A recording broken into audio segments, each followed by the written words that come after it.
Walter Hayes, a 78-year-old veteran, faces humiliation when teenagers knock his cherished military cap to the ground at a bus stop. The faded cap, a symbol of his service in Iraq, stirs painful memories. Unbeknownst to him, Nurse Maria Santos captures the moment and alerts a veterans network. Within minutes, military jeeps arrive, led by Lieutenant Reynolds, to defend Walter's honor. The teens are confronted, and the neighborhood rallies around Walter. But who sent the jeeps so swiftly? And what deeper impact will this moment have on the community? The story unfolds with unexpected unity and redemption. Please subscribe to support our channel. Your support helps us share powerful stories of veterans like Walter, ensuring their sacrifices are never forgotten. Join our community to honor those who served and inspire respect for all. Hit subscribe and stand with us, because no veteran should stand alone. The morning sun cast long shadows across the cracked sidewalks of Lincoln and Fifth Avenue, where Walter Hayes, a 78-year-old former soldier, made his steady way to the bus stop. His steps were deliberate, each one a quiet testament to a life shaped by discipline and loss. The faded military cap perched on his head, emblazoned with the First Cavalry Division's insignia, was more than a piece of cloth to him. It was a relic of survival, a tether to the desert sands of Fallujah, to the faces of men who never came home, and to the weight of a purple heart tucked away in his sparse apartment. Beneath the cap, a jagged scar ran across his forehead, a permanent mark from 2004 when shrapnel tore through his world during an ambush he'd never forget. He didn't speak of it, though. Walter wasn't the kind to boast about the lives he'd saved or the horrors he'd endured. To him, honor was a quiet thing carried in the heart, not waved like a flag. His routine was his lifeline, a rhythm that kept the chaos of an unfamiliar world at bay. Every morning at 7 o'clock a.m., he woke to the soft creak of his narrow bed. He'd brew a pot of black coffee, no sugar, letting the bitter warmth ground him as he sat at his small kitchen table, flipping through yesterday's newspaper. The headlines rarely felt like they belonged to his world anymore, but the ritual of reading them did. By 8:30, he'd showered, pulled on his clean but worn clothes, khakis, a button-up shirt, and a thin jacket, and carefully placed the cap on his head. He'd run his fingers along its frayed brim, feeling the ghosts of his past stir. The echo of Sergeant Rodriguez's voice, sharp and steady, calling the squad to formation. The thrum of helicopters overhead, the weight of a rifle in his hands. Each memory was stitched into that cap, a silent archive of a life he'd left behind but could never fully escape. The walk to the bus stop took exactly 12 minutes. Walter knew every inch of the route through his working-class neighborhood. The uneven pavement, the sagging fences, the small yards where children laughed and chased each other. Mrs. Chen, who ran the corner's grocery, always waved from her window, her smile a small kindness that warmed the edges of his solitude. Old Mr. Peterson, a Korean War veteran who spent his mornings on his porch, would offer a nod, a silent acknowledgement of shared battles fought in different times. Walter returned these gestures with a quiet dignity, his face lined with years of resilience, his gray eyes sharp despite the weight of age. But today, something felt off. The air carried a tension he couldn't quite place, like the stillness before a storm. For days, he'd noticed 3 teenagers loitering near the bus stop, their laughter sharp and their glances bold. They watched him, not with curiosity, but with something closer to disdain, as if his quiet existence was a challenge to their restless energy. Walter had seen that look before, on young faces in far-off places, in moments just before chaos erupted. He adjusted his cap and kept walking, clutching his worn copy of Band of Brothers, its pages dog-eared from countless readings. In his mind, he was already at the city library, seated at his usual spot, third table from the window, facing the door. Old combat habits died hard. Always know your exodus, always watch who comes and goes. The library was his sanctuary, a place where the world's noise faded and he could lose himself in history books or biographies of people who'd faced their own wars. Sarah, the librarian, always greeted him with a warmth that felt like sunlight. "Good morning, Mr. Hayes," she'd say, sliding a carefully chosen book across the counter.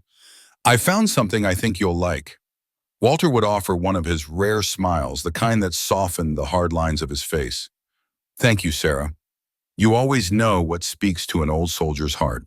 Those moments were small anchors, tethering him to a world that often felt like it had moved on without him. But this morning, he never made it to Sarah's desk. As he approached the bus stop, the three teenagers were there, their postures predatory, their whispers sharp with intent. The oldest, maybe 17, stood at the center, his smirk a blade that cut through the morning's quiet. His two companions flanked him, their eyes darting between their leader and Walter, waiting for a signal. Walter's instincts, honed in the crucible of war, prickled. He'd seen this before, the tense quiet before an ambush, the way eyes locked and postures shifted. He tightened his grip on his book, his thumb brushing the spine as if it could steady him. He didn't quicken his pace or look away. He simply walked, his cap a quiet defiance of their scrutiny. "Take off that stupid hat, old man," the leader called out, his voice laced with mockery. Before Walter could respond, the boy's hand shot out, swift and careless, knocking the cap to the ground. It landed in the dirt, exposing Walter's gray hair and the deep scar that told a story he'd never shared. The boys erupted into laughter, their voices sharp and cruel, slicing through the morning air. Walter froze, his heart pounding not with fear, but with a quiet, smoldering anger. He looked down at the king, lying there like a fallen flag, and felt a rush of memories. Sand in his boots, the crack of gunfire, the weight of his best friend's body as he carried him to safety. His hands trembled, not from age, but from the effort to hold back the flood of emotions that threatened to break through his stoic exterior. He bent slowly to pick up the cap, his fingers brushing the worn fabric as if it were something sacred. To him, it was. Each stitch held a piece of his past, his pride, his pain, his brothers in arms who never made it home. The boy's laughter grated against his ears, but he didn't look at them. He straightened, placing the cap back on his head with a deliberate care, his eyes steady and unyielding. In that moment, he wasn't just an old man at a bus stop. He was Staff Sergeant Walter Hayes, who'd stared down death in Fallujah and walked away with scars to prove it. He was the man who'd saved his squad, who'd carried the weight of their survival in silence all these years. The boys didn't notice the shift in the air, the way the street seemed to hold its breath. They were too caught up in their own cruelty, their laughter echoing like a challenge. But Walter felt it, the faint rumble in the distance, growing louder, closer. 7 minutes after the cap hit the ground, the sound of military jeeps cut through the quiet neighborhood, their engines a low growl that stirred something deep in Walter's chest. The boys froze, their laughter dying as the vehicles rolled into view, their olive-drab bodies unmistakable. Who was behind the wheel? And why had they come for a silent old man who'd never asked for recognition? Walter stood still, his cap firmly in place, his gaze fixed on the horizon. The jeep slowed, their tires crunching against the pavement. The boys exchanged uneasy glances, their bravado crumbling under the weight of something they couldn't understand. Walter didn't move, but inside his heart raced with a mix of pride and sorrow. The cap on his head felt heavier now, not with shame, but with the weight of a life lived for something greater than himself. Whatever had brought those jeeps here, it wasn't just about him. It was about the uniform he'd worn, the oaths he'd kept, and the silent respect that some uniforms carry forever, even when the world forgets. In the quiet solitude of his favorite corner at home, Walter clutched the worn paperback Sarah had pressed into his hands last week, her eyes bright with excitement over its war-torn tales. He hadn't expected that stepping out for a simple bus ride would plunge him into a battlefield of a different kind. At the Lincoln and Fifth bus stop, 3 teenagers lounged against the shelter's frame, their laughter sharp and careless, like shards of glass glinting in the morning sun. Walter, his steps deliberate despite the ache in his knees, approached the entrance, unaware he was walking into an ambush woven from youthful arrogance. The tallest of the trio, a lanky boy with a swagger that screamed entitlement, flicked his eyes toward Walter. "Hey, old man," he drawled, his voice dripping with mockery. "You planning to march off to war with that raggedy hat?" The faded green military cap, perched proudly on Walter's silvered head, was more than fabric to him. It was a relic of sacrifice, stitched with memories of a flag he'd saluted through sweat and blood. Walter's heart tightened, but his face remained a calm mask, weathered by years of holding steady under fire. "This is my unit's cap," he said evenly, his voice low but firm. I served under that flag. The second boy, shorter but with a voice that cut like a whip, jumped in, his grin wide and cruel. Oh, a veteran, huh? So what? You won all the wars single-handedly, right? The words landed like a punch, sharp and personal, but Walter had endured worse. He'd heard taunts from men who'd never cradled a rifle through sleepless nights, never knelt in foreign sand watching a brother's breath falter. The weight of those memories pressed against his chest, but he shifted the copy of Band of Brothers under his arm, a book that felt like a shield now, and tried to move past. Excuse me, boys, he said, his tone polite but edged with urgency. My bus is coming soon. The leader, his bleached hair catching the light and his expensive sneakers scuffing the pavement, wasn't ready to let him go. What's the rush, Gramps? We're just having a little chat. His voice was syrupy with false friendliness, but his eyes gleamed with something darker, a hunger to provoke. The shorter boy, emboldened, leaned closer, his voice loud enough to draw glances from passers-by. Yeah, come on, tell us some war stories. Did you kill anyone? Bet you cried when you got scared, didn't you? The question hung in the air, venomous and invasive, probing at wounds Walter had spent decades trying to bury. His jaw clenched, the muscles twitching with the restraint, but his voice held steady, carved from years of discipline. War isn't a game, son, he said quietly. It's something you pray your children never have to see. The third teenager, who had been silent until now, his face half hidden under a hoodie, let out a sharp laugh as if the idea of Walter's pain was a punchline. Children? Look at this guy, he scoffed, his voice dripping with disdain. Bet he's never even had a girlfriend. The words were a cheap shot, meant to wound, but they barely registered. Walter's mind was elsewhere, tangled in the ghosts of men he'd lost, faces he still saw in quiet moments. Then, in a flash of cruelty, the leader moved. As Walter turned to sit on the bench, the boy's hand shot out, swatting the cap from Walter's head. It arced through the air, a fleeting symbol of honor, before landing on the concrete with a soft, sickening thud. For a moment, time stopped. The faded green fabric lay crumpled on the ground, like a flag fallen in battle, like dignity stripped away under the harsh light of day. Walter stared at it, his breath catching in his throat. He wasn't 78 anymore. He was 22, crouched in the dust outside Fallujah, watching his sergeant's helmet tumble away after an IED tore through their convoy. He was 35, his hands trembling as he folded the flag over his best friend's coffin, the weight of loss heavier than the oak it draped. The teenager's laughter erupted, a jarring cacophony that yanked him back to the present. Did you see his face? The leader howled, clutching his sides. He's gonna cry over a stupid hat.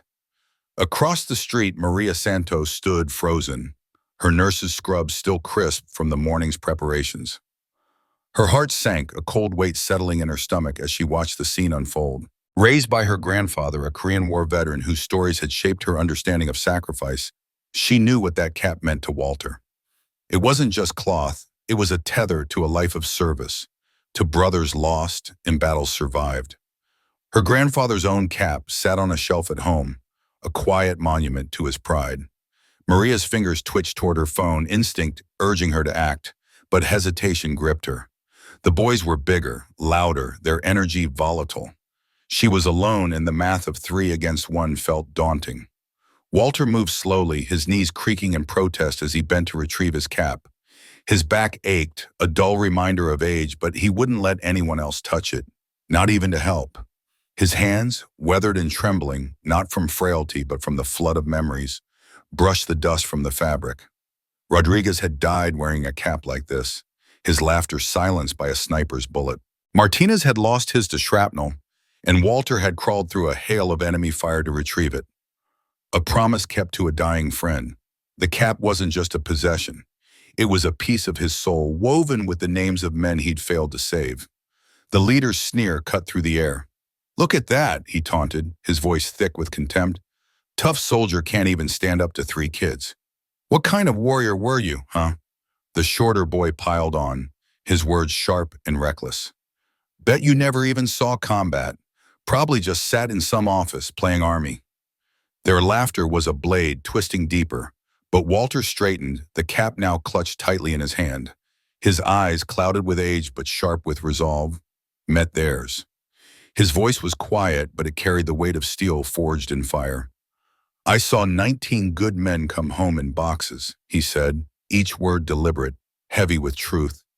"I carried 2 of them myself. This hat, it's all I have left of the brothers I couldn't save." The silence that followed was brief, no more than 3 heartbeats, but it was thick, almost tangible.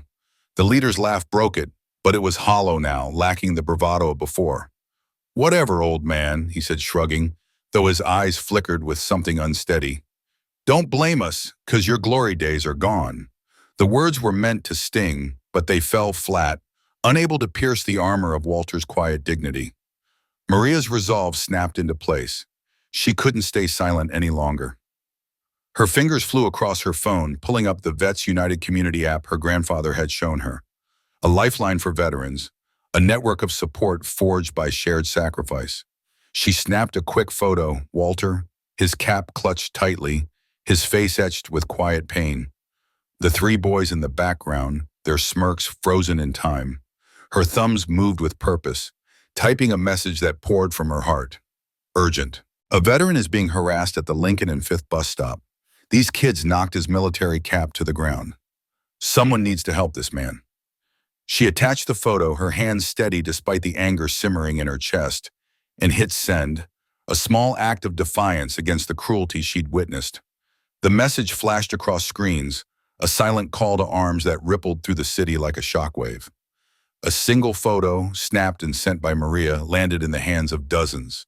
Retired soldiers sipping bitter morning coffee at diners, active duty service members stealing a moment between grueling drills, and veterans like Walter, whose weathered hands had once held rifles and now clung to memories of sacrifice. Each ping of a phone carried the weight of that image.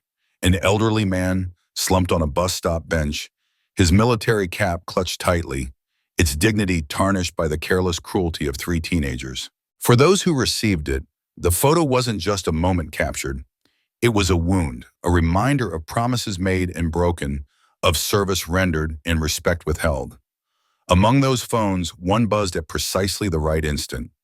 Lieutenant Michael Reynolds stood in the dust of the National Guard training facility, his voice steady as he outlined tactical formations to a squad of recruits. The morning sun beat down, glinting off the fresh creases of their uniforms, their faces still soft with youth and untested resolve.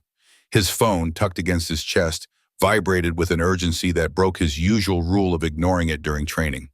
Something, instinct perhaps, honed by years of split-second decisions, compelled him to check. The image hit him like a round to the gut. Walter, lone, his cap in hand, the faint slump of his shoulders betraying a weariness deeper than age. In the background, 3 teenagers smirked, their laughter frozen in the frame, oblivious to the man whose life had been poured into battles they'd never comprehend. Reynolds' jaw tightened. He'd seen that look before, on soldiers who'd carried the weight of war, who'd buried friends and saluted caskets, only to return to a world that moved on without them. His own father, a Vietnam vet, had worn that same expression once, staring out a window after a stranger spat at his uniform. The memory burned, sharp and personal, fueling a quiet rage that steadied his voice. "Sergeant Martinez," he called, his tone slicing through the chatter of the training ground.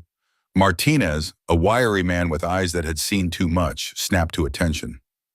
"Sir, how long to Lincoln Street in 5th gear?" Reynolds asked, his gaze still locked on the photo. Martinez glanced at his watch, mental calculations flashing behind his eyes. 5 minutes, sir, less if we push it." Reynolds turned to his squad, 12 recruits, their boots still too clean, their face eager but unscarred by the realities of service. This wasn't on the training schedule. No PowerPoint slide or field manual covered this. But as he looked into their eyes, he saw something stirring. Curiosity, maybe, or the faint spark of purpose. This moment, he realized, could shape them more than any drill. "Listen up," he said, his voice carrying the weight of command, forged in deserts and mountains far from this quiet city. "We've got a veteran in distress, not in some war zone halfway across the globe, right here, in our own backyard." He held up his phone, the photo glaring back at them. This man served. He earned the right to wear that cap with pride, and three punks decided his service means nothing. The recruits shifted, their casual morning energy hardening into something else, something focused, almost electric. A young private, barely 19, spoke up, his voice steady despite the nerves flickering in his eyes. "Sir, what are we going to do about it?" Reynolds' lips curved into a grim smile, the kind that promised action over words. "We're going to teach them what respect looks like. Mount up." In the parking lot, two military jeeps growled to life, their diesel engines rumbling with purpose. No sirens blared, no lights flashed, just the steady thud of boots on concrete and the low hum of resolve. The recruits piled in, their faces a mix of determination and uncertainty, gripping their seats as the jeeps peeled out toward Lincoln Street. Meanwhile, at the bus stop, Walter sat in heavy silence, the weight of the morning pressing down on him. He adjusted the cap on his head, its familiar shape a small anchor against the storm of emotions swirling inside. The three teenagers had moved on from him, their laughter now aimed at others, waiting for the bus. An elderly woman, her hands trembling, clutched her purse tighter as their taunts cut through the air. A young father pulled his daughter close, shielding her from the profanity that spilled from their mouths like venom. The leader of the trio, a lanky kid with a sneer that seemed permanently etched, raised his voice for all to hear. "This is what's wrong with this generation," he declared, his words dripping with irony. "No respect for anyone. Even the old soldiers can't do anything about it." Walter closed his eyes, the words slicing into him deeper than he'd expected. For the first time in years, he felt the full weight of his age, not just the ache in his joints or the gray in his hair, but a bone-deep exhaustion, a sense of being adrift in a world that no longer saw him. He thought of Rodriguez, his old squad mate, whose voice still echoed in his mind from 2 decades ago. "Hayes, sometimes the hardest battle is the one you don't fight." Rodriguez had been talking about restraint, about walking away from pointless conflicts, but sitting there with the teenagers' laughter ringing in his ears, Walter wondered if Rodriguez had been wrong. Sometimes not fighting felt like surrendering. He didn't know that help was already on its way. He didn't know that Maria's photo had ignited a firestorm of response, racing through a network of veterans and soldiers who understood the unspoken bond of service. He didn't know that, in less than 7 minutes, the deep rumble of military engines would roll down Lincoln Street, carrying with it a reminder of the respect he'd earned, a respect that no one could take away. Across the city, the Vets United group chat buzzed with activity, Maria's message a beacon in the digital haze. Each recipient felt its weight differently, but he all shared a common thread, a fierce loyalty to those who'd served, a refusal to let one of their own be diminished. For Reynolds, it was personal, a chance to honor the father he'd seen disrespected and the soldiers he'd led who deserved better. For his recruits, it was a lesson in what it meant to wear the uniform, not just in war but in the quiet battles fought on home soil. And for Walter, though he didn't yet know it, it was a lifeline, a reminder that he was not as alone as he felt, that his service still mattered, and that the fight for respect was one worth waging. The air thrummed with a deep, foreboding rumble, like a storm brewing just beyond the horizon. It grew louder, more urgent, until it silenced the idle chatter of the teenagers lounging at the Lincoln Street bus stop. Their heads jerked up, eyes narrowing as two military jeeps rounded the corner with the precision of a well-oiled machine. No reckless speed or squealing tires, just the deliberate, unyielding march of soldiers who knew their purpose. The jeeps stopped abruptly in front of the bus stop, their engines falling silent with a weight that hushed the entire street. Walter, seated on the weathered bench, felt his heart stutter. His hands, rough and worn from years of labor and war, tightened around the faded military cap he held, its First Cavalry Division patch, a quiet badge of battles fought and comrades lost. His breath caught, a mix of shock and something deeper. Pride, perhaps, or the sharp pang of memories he'd buried long ago. 12 soldiers disembarked from the jeeps, their boots hitting the pavement in a rhythm so precise it echoed like a pulse. Their uniforms were immaculate, pressed to perfection, but it was their eyes that gripped Walter's soul. Those eyes held the weight of shared hardship, the same unspoken oaths he'd sworn in the scorching deserts of Iraq. They were strangers, yet brothers, bound by a code only soldiers understand. Lieutenant Reynolds approached first, his stride confident but respectful. He stopped 3 feet from Walter, snapping to attention with a crispness that stirred something in the old man's chest. "Sir," Reynolds said, his voice clear and resonant, slicing through the sudden quiet, "I understand you've faced some trouble here today." Walter tried to stand, his joints creaking under the weight of age, but Reynolds raised a hand, his gesture kind, yet firm. "Please, sir, stay seated. No need to exert yourself." His eyes flicked to the cap in Walter's hands, and for a fleeting moment, his face tightened. A subtle shift, a spark of recognition. "That's a First Cavalry Division cap, isn't it, sir?" Walter's throat tightened, his voice barely above a whisper. "Yes, I served with them in Iraq." The words felt heavy, each one pulling at the threads of memories he had locked away. Nights under a starless sky, the crack of gunfire, the faces of men who never came home. He hadn't spoken of it in years, but now, under Reynolds' steady gaze, those memories felt alive, raw. Reynolds nodded, his expression softening with a reverence that made Walter's chest ache. "Then you served with honor, sir. And that cap? It has no business on the ground."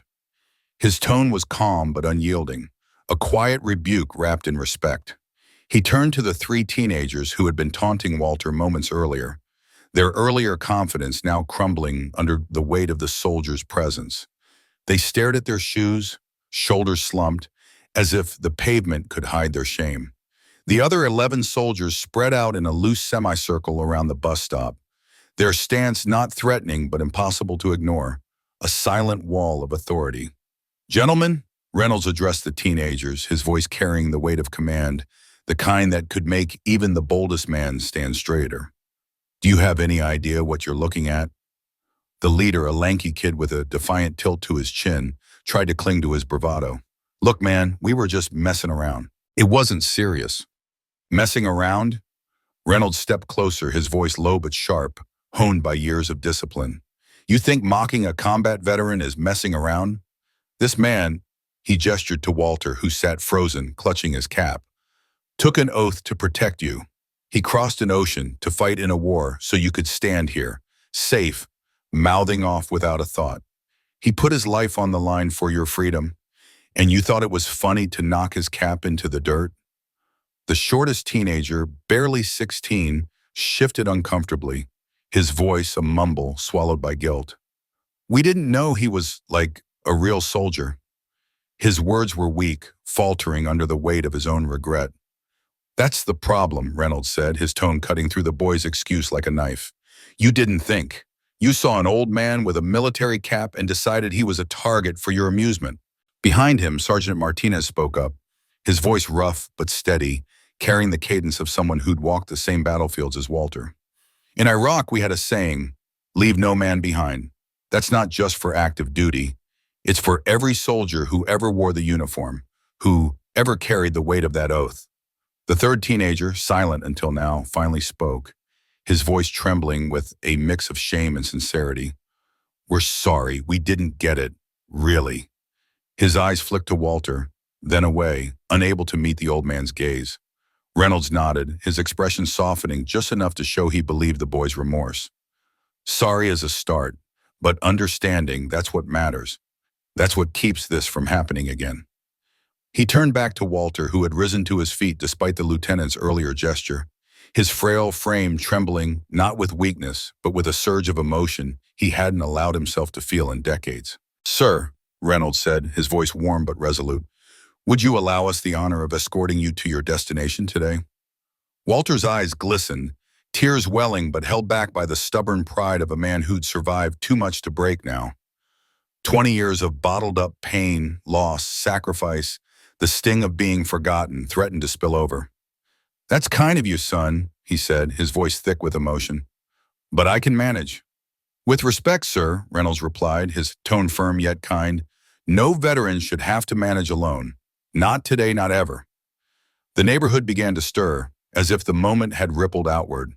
Shop doors creaked open, and curious faces appeared at windows. Mrs. Chen, who ran the corner store, pressed her hands to the glass, her eyes wide with awe and gratitude.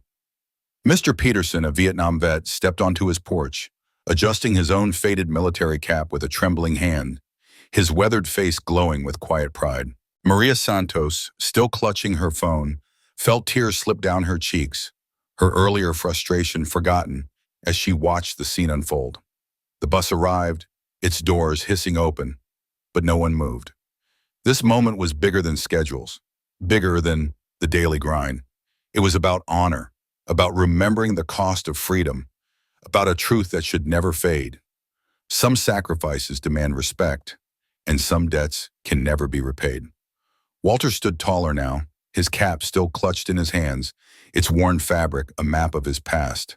He looked at the soldiers, at the teenagers, at the gathering crowd, and for the first time in years, he felt seen. Not as an old man on a bench, but as a soldier, a survivor, a man who had given everything for a country that was finally giving something back. Walter's weathered hand rested gently on the shoulder of the young soldier standing closest to him, his touch steady but heavy with the weight of a lifetime. "Thank you, son," he said, his voice low and rough, like gravel underfoot. "I'm all right now." His words carried a quiet gratitude, but beneath them simmered a complex tide of emotions: relief, pride, and a faint ache of disbelief that this moment had even come to pass.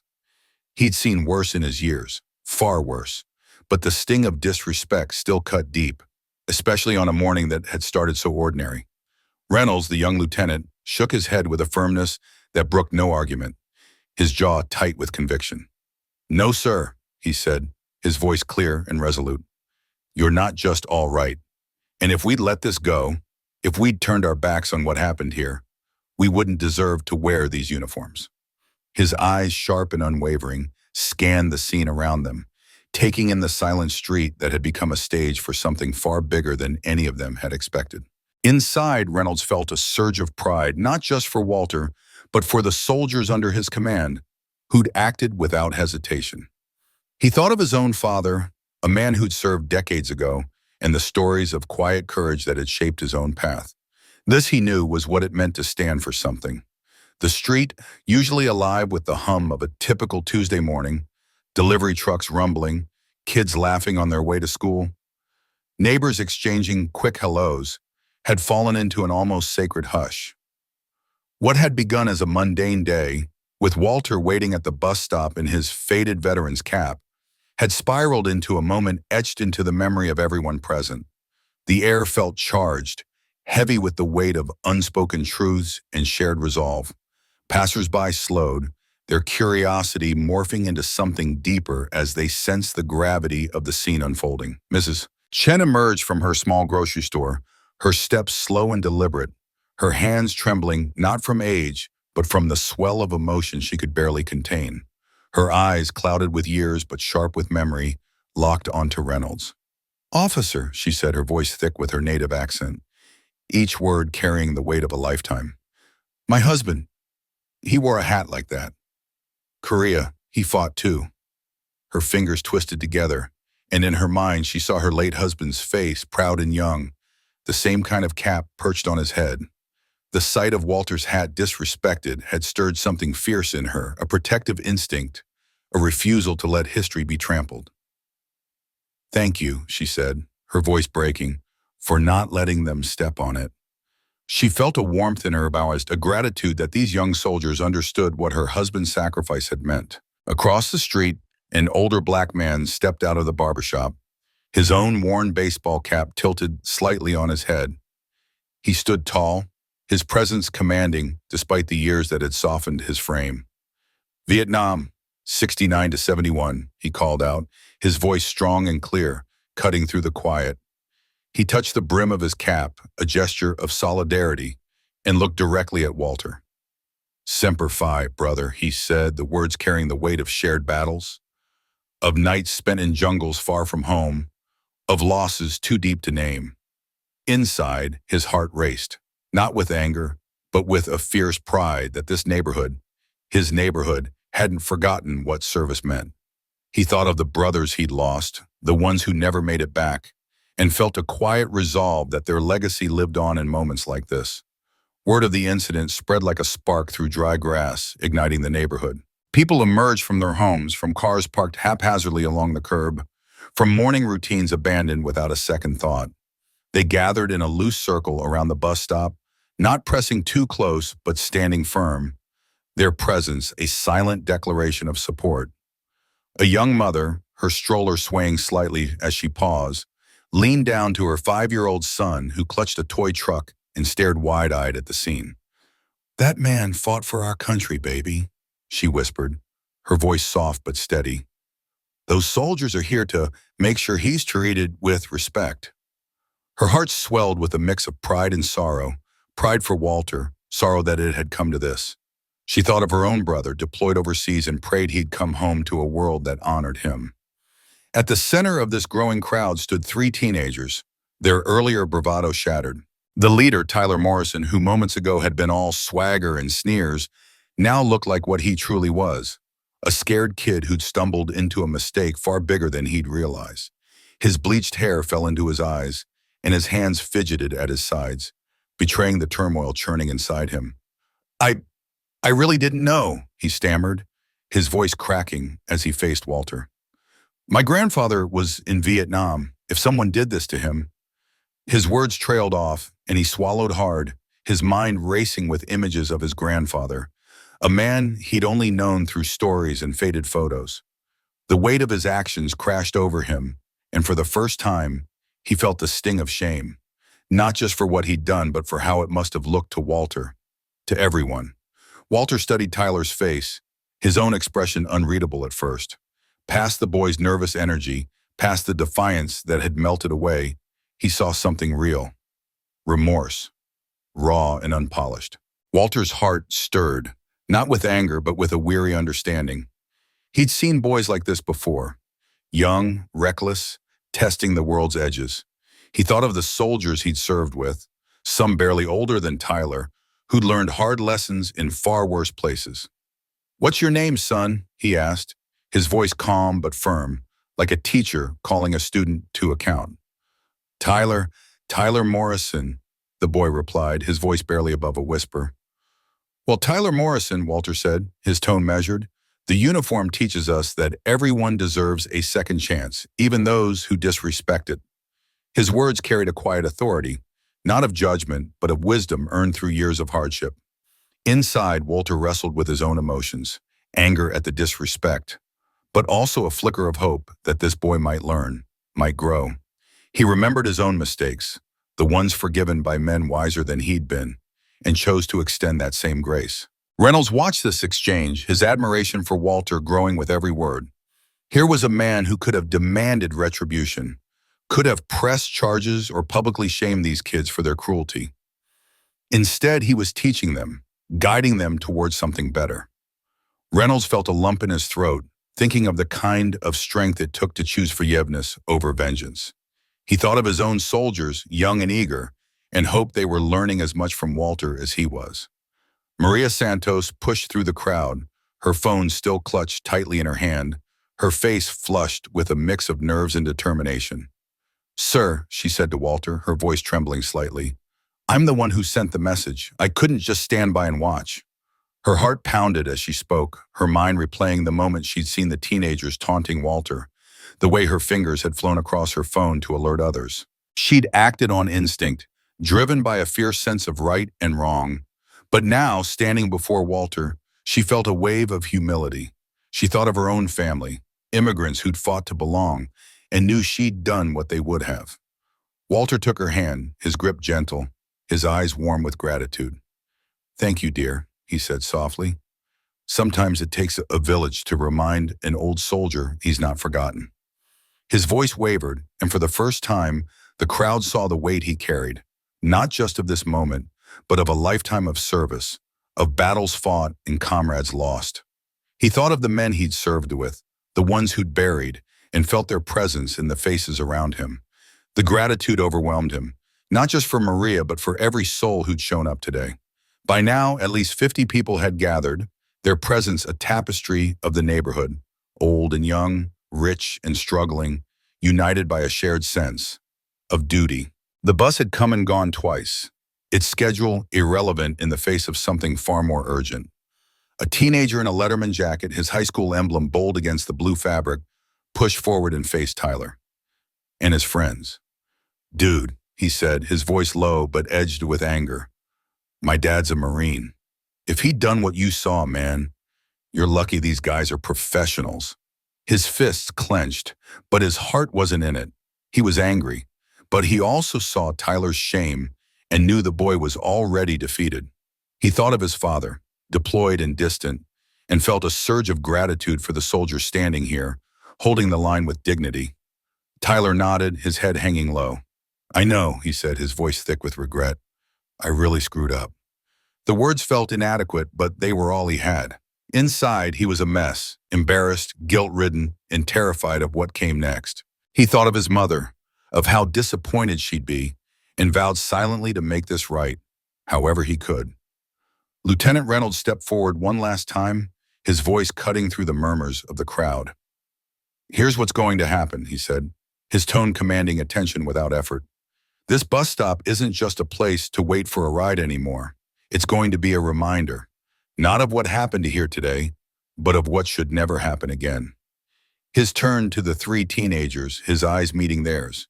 "You boys are going to help make that happen. Community service. You're going to learn what service really means." His words were firm but not unkind, a promise of accountability rather than just a punishment. Inside, he felt a quiet resolve. He believed in second chances, but also in earning them. He thought of the soldiers who'd mentored him, men like Walter, and knew this was the right call. The crowd began to slowly drift apart, people returning to their interrupted mornings, their routines now tinged with something new. But the neighborhood had shifted, its pulse altered by what had transpired.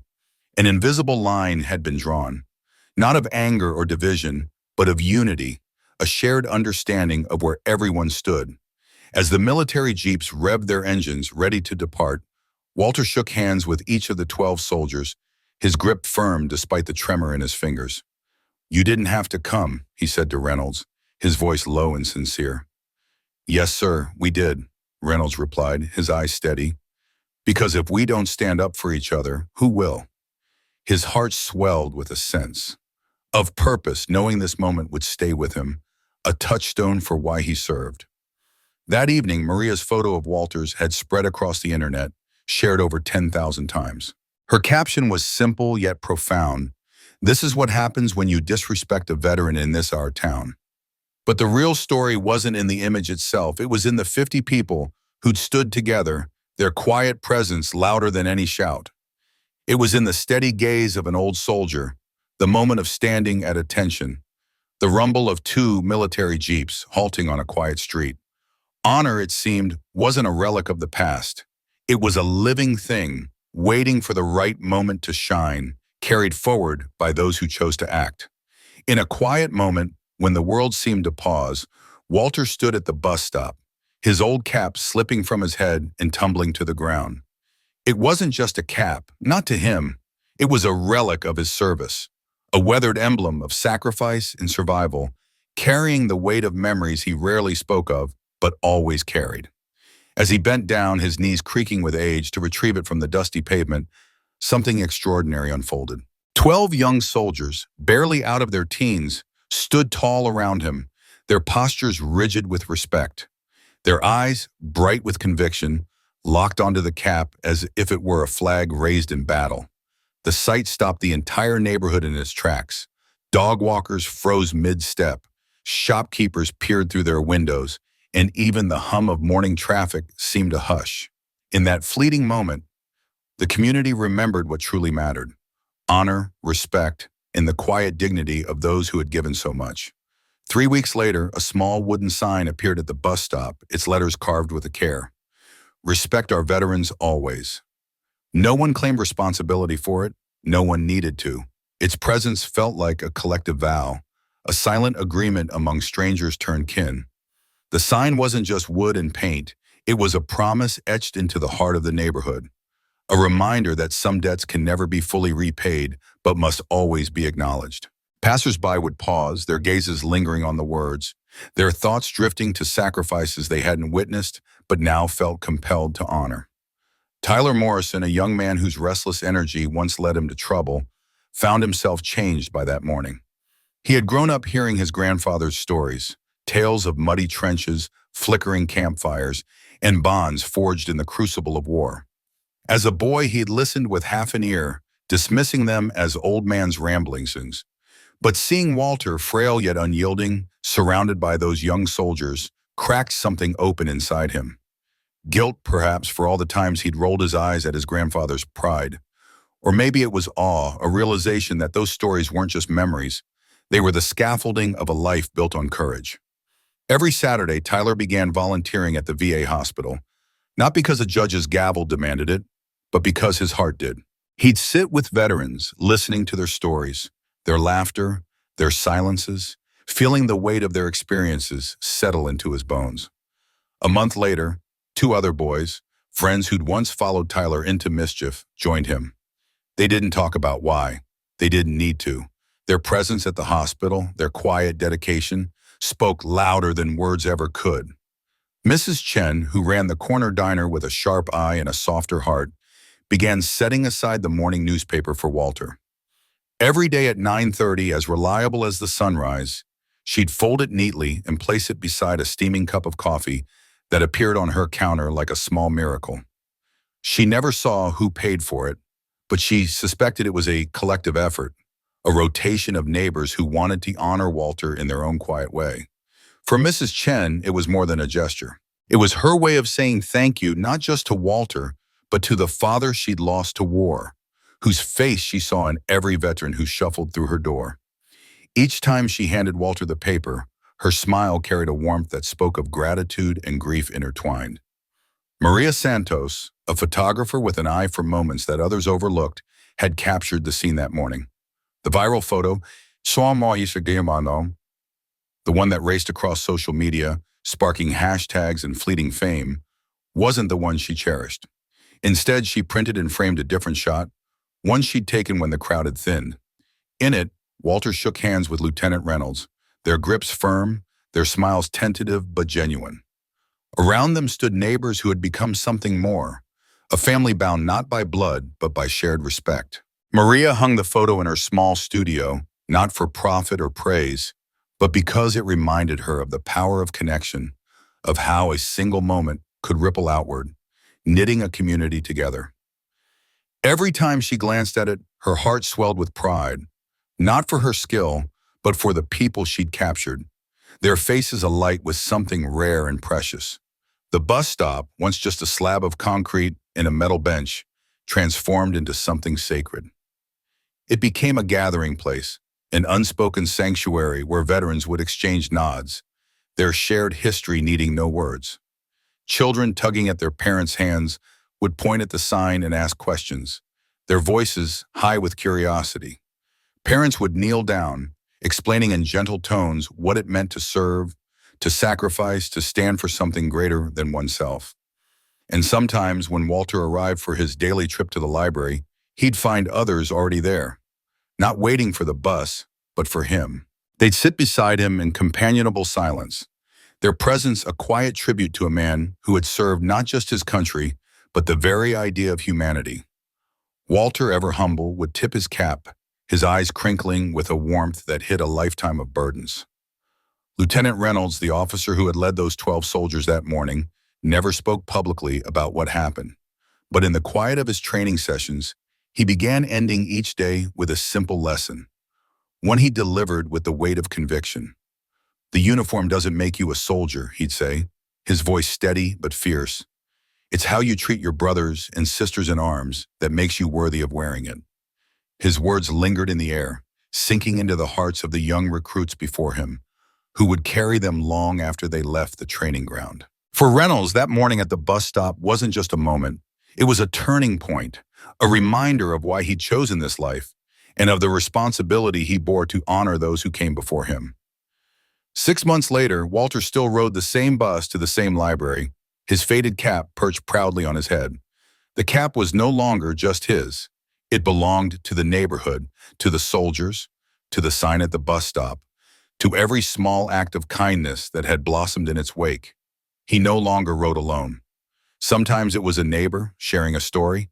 Sometimes it was a child asking about his cap. Sometimes it was one of the young soldiers, now a regular at the VA hospital, offering a quiet nod. Walter's heart, once heavy with the solitude of his service, felt lighter now, buoyed by the community that had rallied around him. He'd never sought their attention, never asked for their respect, but they gave it freely, and in doing so they ensured that no veteran, not at that bus stop, not in that neighborhood, not in history, would ever stand alone again.